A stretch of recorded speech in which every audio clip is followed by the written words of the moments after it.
looks over, he says, can you come to my office? I wanna hear more. So I said, yes, when can I meet you? Can I come tomorrow? So the next day I was at the office at the Ministry of Education. He said, Pastor Steve, he's a Muslim. He said, I want this meeting to be off the record. This meeting is unofficial. He said, that's why your name wasn't even registered outside. He came out and got me. He didn't want it to be a registered official meeting. So he said, tell me more about your vision. I shared it. And he said, but he said, I'm not in ministry. I'm not a minister of education. I'm not a minister of tourism. I'm not in the business world. Like, what do you need from me? I went in with a big ask.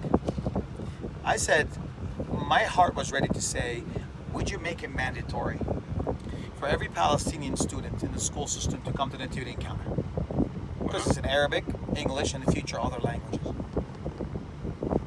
I asked him, I said, would you make it mandatory for every Palestinian student in the school system to go through our doors?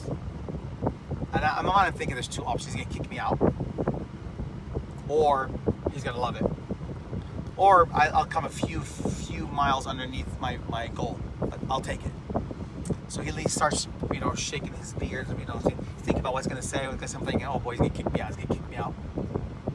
The presence of God fell in that meeting. He said, listen, I can't make it mandatory.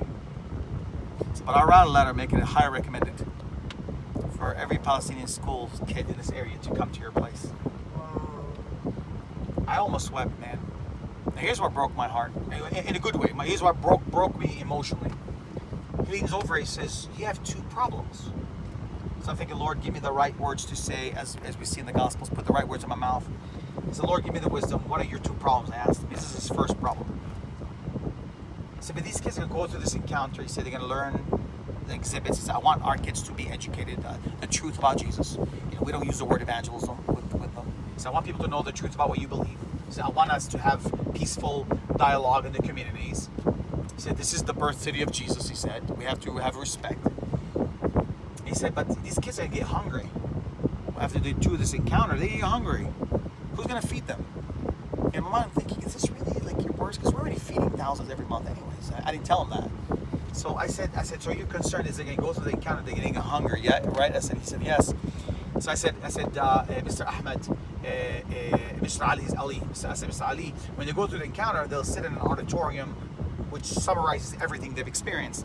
When they walk out of those doors, and that's what I told him about the academy as well. They walk out of those doors, we'll give a sandwich and a drink for every kid. He goes, good, that's resolved. So then I asked him, what's your second? Now I want to troubleshoot with him. What's your second problem? And this is when I got really emotional. He said, who's going to bus kids in? I'm thinking Bethlehem. I said, what do you mean, Mr. Ali? He said, who's going to bus these kids in from the north? I went asking for Bethlehem. He's opened it for all the Palestinian school districts. 1.2 million Palestinian kids. And boy, I had to hold my breath not to weep and cry. I went in there thinking it's just Bethlehem district. This Ministry of Education for Bethlehem. He took the vision to the next level.